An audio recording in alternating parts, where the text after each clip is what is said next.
Hi, my name is Kayla Silvermoon Ravenhair. This is December 27th, 2017, 10:39 p.m. And I'm transferring stuff from one laptop to another. And I came across, I'm in the middle of transferring my stories, and I have one in the works right now. But I came across an old story about, what did I call it? I called it Our Story 2012, and it's me writing about how I met my twin flame. This is so cool. I'm so glad I have it. It's only 6 pages long, but let me read a little bit. Let's see how it goes. I totally forgot I had this. January 24th, 2012, 1:32 a.m. And I'm sitting here in my half-shambled room, a room filled with the memories of two people genuinely in love. All around this room, I see a combination of ideas and beliefs, one stacked upon another, and somehow it all coexists in the room peacefully. Like the remains of an ancient civilization, some aspects of a room remain untouched by me or my love. And every day that goes by, and every day the dust settles a little more on our lives lived together. I miss my love deeply. I guess it's comforting to know that 1,644 miles away, up in the Great White North, resides a tall Canadian of long silky hair, honest hazel eyes, and warm gentle smile that misses me too. Wow.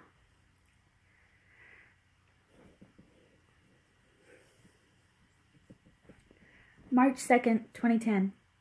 Had turned out like any other day. One obligation after another, until the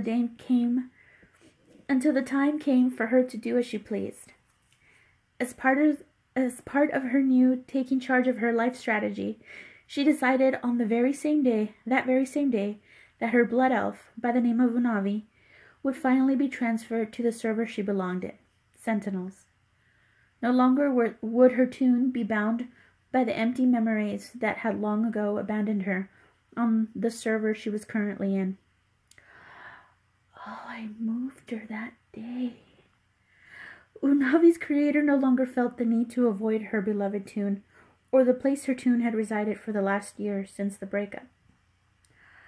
And thus, that same night, Unavi's creator paid the good people of the game the required $25 and said goodbye to the past. A few hours later, the transfer was complete, and Unavi now resided in the server known as Sentinels. Realizing how simple the move had been, Unavi's creator questioned what had taken her so long to do this, knowing far too well that the complications resided in the emotional transfer of the tune, not the technical one. That night, as if relearning her tune, Unavi's creator took her time to examine what the past had left behind.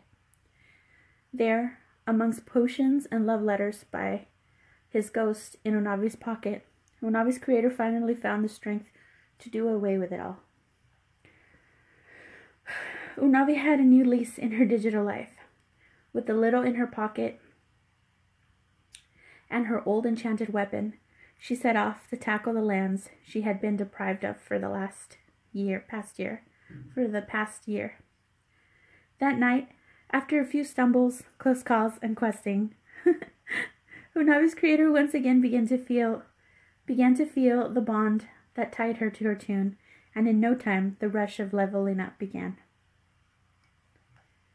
After a few hours, however, the game began to feel redundant to her once more. The dark, quiet house gave way to thoughts as to why she quit playing this game to begin with. She confessed to herself that she only seemed to gravitate towards this online game when she felt lonely and depressed. As that feeling crept into her heart, Unavi's creator proceeded to stand her tune by the mailbox right outside of an inn in Silvermoon City. From where she sat, her tune took up most of her view. She liked to play from an angle that was close up to the action. Yet to the right of her screen, and over Unavi's shoulder, you could clearly see the door to the inn.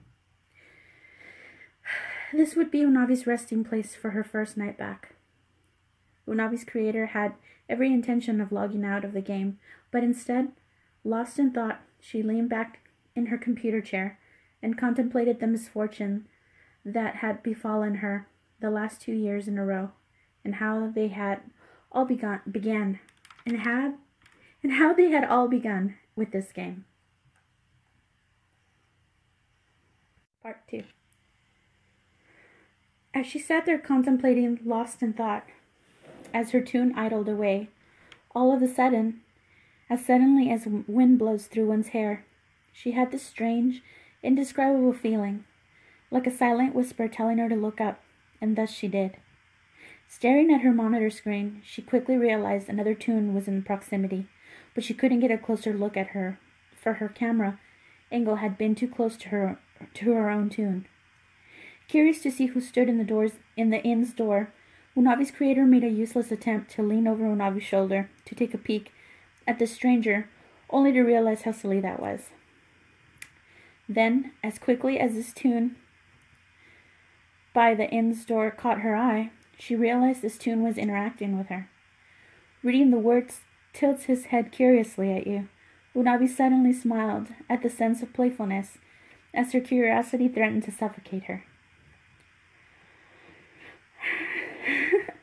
With the impatience of a toddler, she quickly changed her camera view to face the tune, who so cutely tilted his head to its side at her. Standing before her, was a level 53 gray lion of red markings and silver mane. On the outside, nothing about the lion stood out from any other lion in the game. Their markings were all similar, the skin tones were all the same. Yet, she somehow knew from the moment she realized she had been spotted by this tune, that the lion was not just any lion. This lion was someone Unavi suddenly had to approach. Confused by the jittery feelings Unavi's creator was experiencing, she rushed Unavi over to the lion by the name of Lionhorn, whose name had hovered above his head. Unavi proceeded to tilt her head curiously at the lion in return. Those split seconds where Lionhorn reciprocated Unavi's head tilt by playfully describing another action towards her, followed by Unavi's mirroring the same action once again, were the slowest seconds of her life. It seemed as though for that moment in time stood still, as if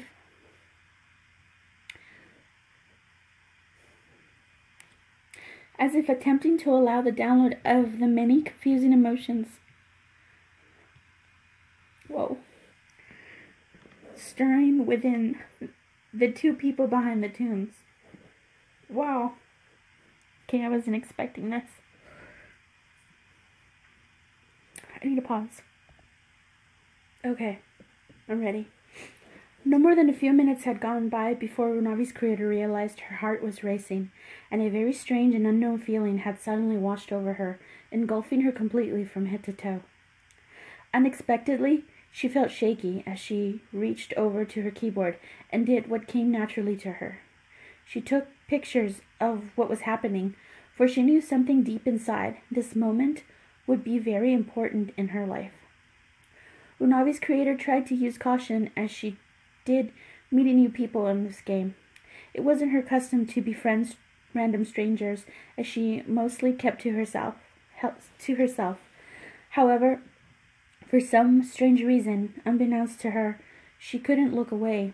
All she wanted to do was be next to the one called Lionhorn. As if sensing her nervousness, Lionhorn assured her he was a nice kitty. But Unavi's creator already knew that, and sat Unavi as close to Lionhorn as possible without making it look obvious that she needed to be right next to him. The thought that the person behind Lionhorn might be feeling exactly the same way didn't even cross her mind. Her thoughts were so scrambled at that time that she simply had a hard time trying to keep from bursting out of her chair. Oh my god, I remember. However, it was when he uttered the words, You feel so familiar to me. That sent a strike of raw energy running down the course of her entire body. As she had just but a split second before thought exactly. Oh my gosh, I can't even read that sentence. As she had just but a split second before thought those exact words to herself. As bizarre as it all sounded, the more Lionhorn and Unavi's creator spoke, the more they both realized how similar they were. They seemed to share the same likings, the same social perspectives, and even the same taste in popular culture. They lived their lives with very similar philosophies, and a few times Unavi's creator listened with wild eyes as she heard Lionhorn's creator utter word-for-word statements she lived by as well.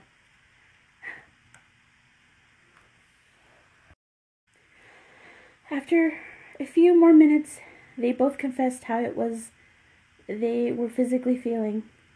As it turns out, Lionhorn's creator, whose name she had yet to find out, seemed to be experiencing the same physical symptoms she was. At one point, Unavi's creator wondered if this was some kind of elaborate, cruel joke put on by someone who had nothing better to do with their time than mess with her. Surely, what were the odds of two like-minded people instantly and inexplicably drawn to one another in an online game of 12 million clones? This encounter, which seemed to feel otherworldly in a way, must have taken no longer than 15, maybe 20 minutes to occur. Yet it only took a few seconds for her to realize that she didn't want to let Lionhorn go. Something deep inside of her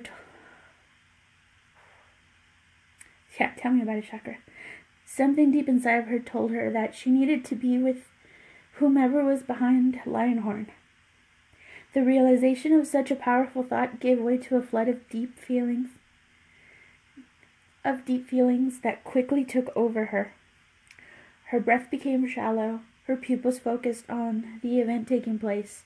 Her restless toes, which I have right now, clenched in her sneakers as she heard her own heart thumping in her chest. Unavi's creator never spoke a word to him about how she was feeling, until she heard Lionhorn's creator attempting to describe how this encounter was making him feel. As if describing her own symptoms, he seemed to be going through the exact same bundle of feelings. At one point, he even mentioned that something had washed over him the minute he saw her tune, standing there by the mailbox. It was that second that he knew he had to communicate with her in the attempts to get her attention.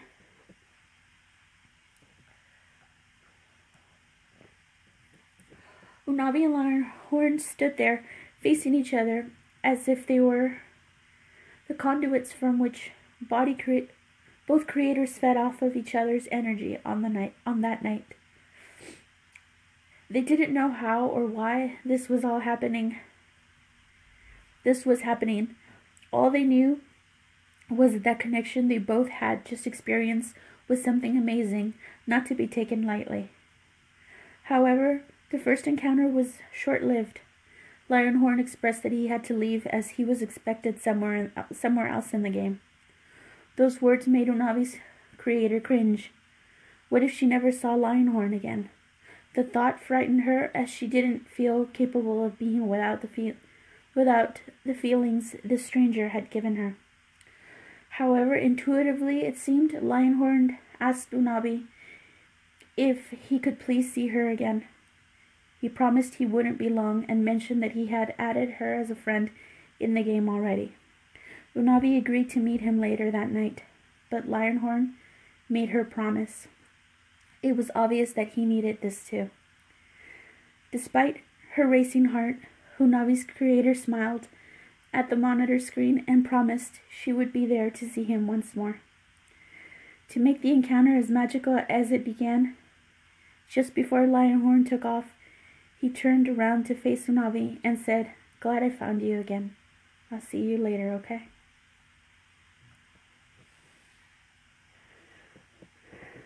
That's all I have written.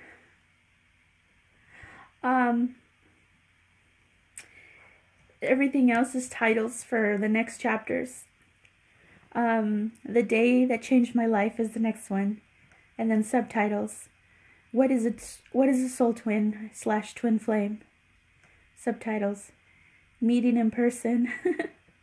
Subtitles. Second trip to Canada.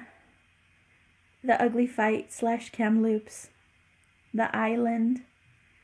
Go home! ! The long trip home. The silent, agonizing days ahead.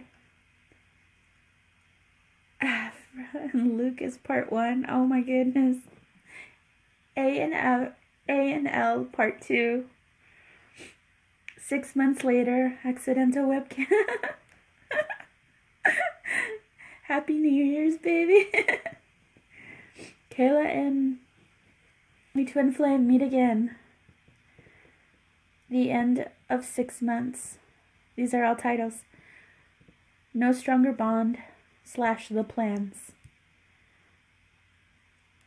The Days Ahead. That's the last title. Wow. I'm so taken back by finding this. And I had no idea it was going to make me feel this way. I love this. I wish I could write it. I wish I could finish this.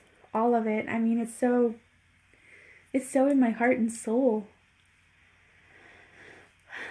I'm in the middle of writing a really kick-ass book right now, so I don't know. This is so beautiful. This is so beautiful. Thank you, universe, for for finding this. This is so cool. I'm so taken back by the fact that I have this, and I'm probably gonna put this on YouTube, because you never know when you might lose something so beautiful. I really appreciate it. Regardless of how everything went down with my twin flame, that's my twin flame. And like I've said before, I really love him. Just from my soul to his. I'm not in love with him. That's different. I love him from soul to soul. And this is really cool. Thank you, universe. You're so cool to me.